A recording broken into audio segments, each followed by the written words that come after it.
We had these unbelievable groups of people, and we all lived here in Venice, in Santa Monica and Ocean Park.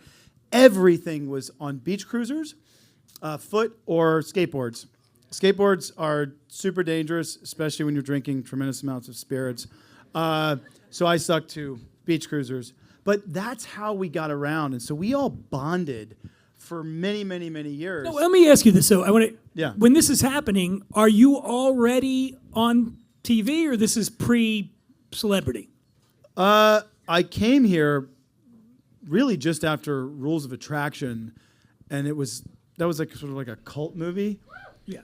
But it was after.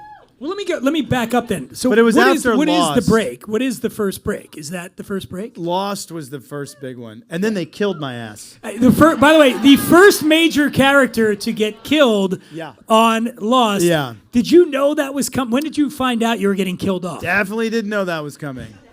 J.J. Abrams, Damon Lindelof, and Carlton Cuse called me to tell me the great news.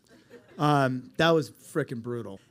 And it was a very humbling time. I was like, screw network television and the dog and punt. Because when you're on network television, especially in 2004, 2005, you basically, the joke is you sell cars and beer.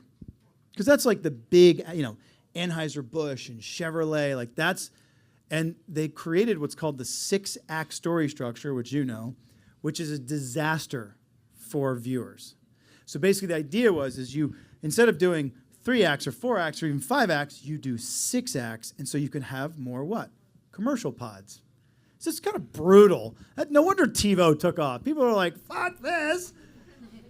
Well, I left that, and I was like, I don't want to do that. I want to go be, whatever, Johnny Depp at the time. I was like, I want to do independent cool shit in theater. And I did that. And then I fell off the face of the map, right? Because we had such high sort of like elevation. And it was a very cool, chill, well, not chill, but it was a very humbling time. And around like... let me get, are you happy about this at this point? Or yeah, I'm in my... You're okay with it? I'm 20-something. I'm living, I live in But Venice. You're not upset that you're like, oh, I'm not on...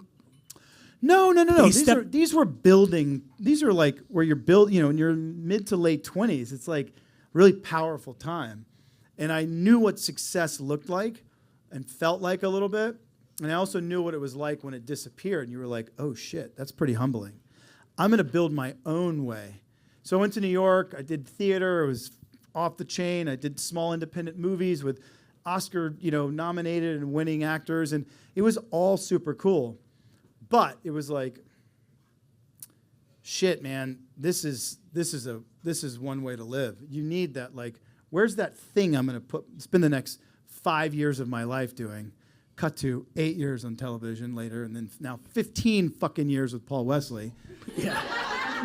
And by the way, Paul wanted to be here tonight, but he didn't. He doesn't like my show, so he's like, all right, no, something else. He's being Captain Kirk.